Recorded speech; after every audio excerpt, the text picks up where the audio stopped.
Opry for many years. Had a big hit song called I Gotta Travel On. I bet everybody here sung that at one time or another. Billy started a guitar company back in the 1960s.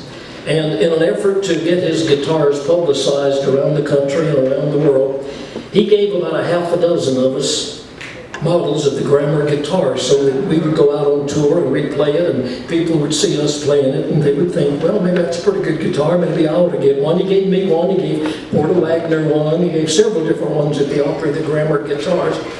And this was the only guitar that I played on the stage for about 7 years.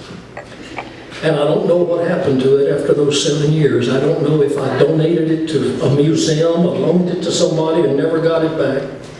But for almost 50 years, I didn't lay eyes on this guitar.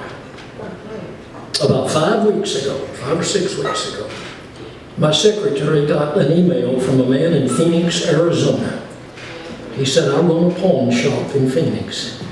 He said, I've got a guitar that's got Bill Anderson's name down inside it, because when Billy gave us these guitars, he put little labels in there with our name on them. He wrote them in there. I had somebody write them in that beautiful calligraphy writing, and in big black letters it says Bill Anderson down in there. So this guy in the pawn shop, somebody came in and pawned this guitar. And he looked down in the hole after the guy was gone, and he saw my name, and he got to wondering if maybe this really did used to be my guitar. And so he dropped a letter and email into the inbox in my secretary, and she sent it to me. She said, how do I answer this? I said, you don't, you let me answer it. So I wrote him back and I said, you know, there's really no way to tell if that's my guitar. And he turned around and sent me some pictures, and one of the pictures was of that label. And when I saw that label, I knew that was my old guitar that I hadn't seen in all these years. And it had mold on it. He sent me some pictures. It had big white and green splotches on it, mold and stuff. No telling where that guitar had been for all of these years, and no telling how it ended up in Phoenix, Arizona in a pawn shop. But it did. And so I'm thinking, okay, this guy runs a pawn shop. He's going to want $25,000 for that guitar. So before he had a chance to tell me what he wanted for it, I wrote him back and I said, I would like to have the guitar back. I said, I really would. I'd like to have it back. But I'm not prepared to pay some exorbitant amount of money for it, because we ain't nothing but poor folks. And I'm waiting for a return email. About 4 days go by and he writes me back. And he says, Mr. Anderson, he said, my wife and I have had a rough couple of years. Things have not been good. We've been trying to have a child, and we've had 3 miscarriages. We've had some very unfortunate things happen. He said, we have always wanted to come to the Grand Ole Opry. He said, if you could arrange it for me to give my wife the experience of going backstage at the Grand Ole Opry and seeing the show and meeting the people, if you'll do that for me, I'll bring the guitar with me when I come to Nashville. I wanted to cry. First thing I did was run out and buy him an airline ticket before he changed his mind. I figured that was cheaper than $25,000 for the guitar. Bless his heart, they just turned out to be the most delightful young couple that you could possibly imagine. They had the time of their lives in Nashville.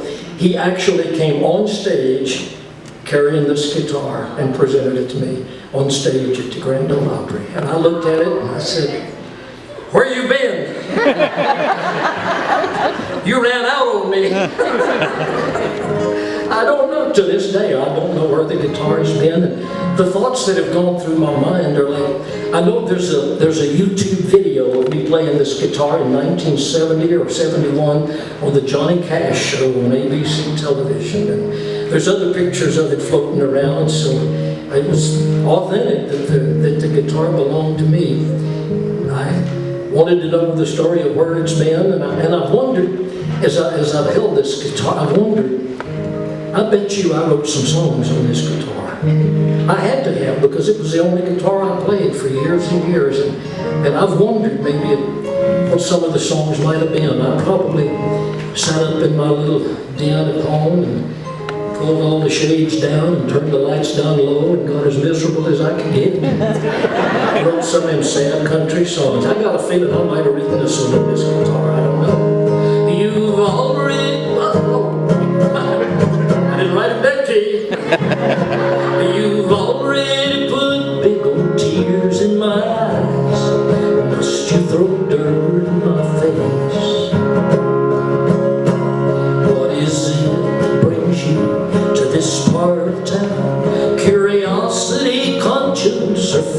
night. I know it's not love, for I once gave you love, and all you gave me was the gate.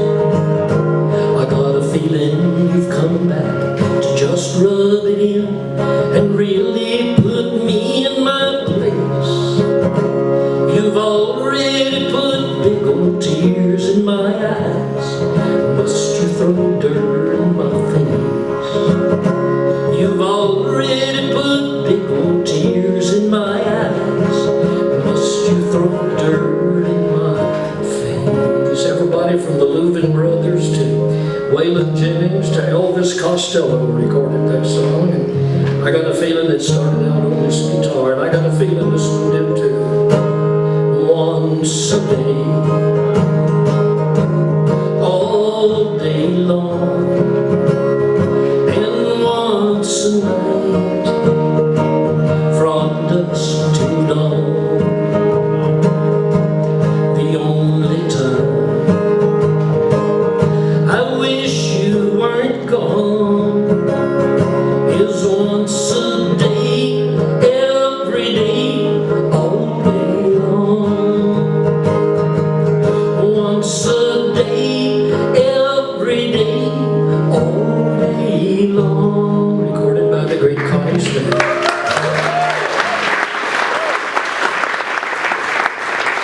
If I wrote this song on this guitar, it's no wonder it ran away from home. Peel me a nanner, toss me a peanut, I'll come swinging from a coconut tree. Peel me a nanner, toss me a peanut, you sure made a monkey out of me. Makes you tear up, don't it? You should have brought a box of Kleenex.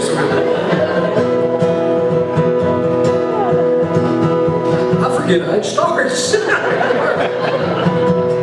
gave you kisses and I gave you loving, trying to please your every little whim. It all added up to a big fat nothing. Last night you up and ran away with him. Peel me a nanner, toss me a peanut, I'll come swinging from a coconut tree. Peel me a nanner, toss me a peanut, you sure made a monkey out of me. You're laughing at me, aren't you? Alright, you're not going to laugh when I tell you what I want you to do. I want you to sing it with me. Oh yeah? Oh yeah. You're going to sit there and laugh. You're going to be part of the fun, all right? It's real simple.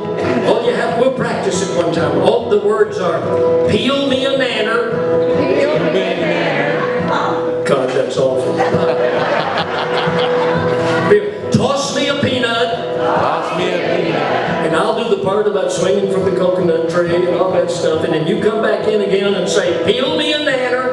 Peel me a nanner. Toss me a peanut. Toss me a peanut. Because you sure made a monkey out of me. You sure made a monkey out of me. God, what a train wreck. All right, well, you can do it. Come on, we're going to do it. Here we go. I might as well be in the deep dark jungle, talking to the apes and swinging on a vine, instead of here crying about the chance I bungled, knowing that a woman wrecked my mind. Come on. Peel me a nanner, toss me a peanut, I'll come swinging from a coconut tree.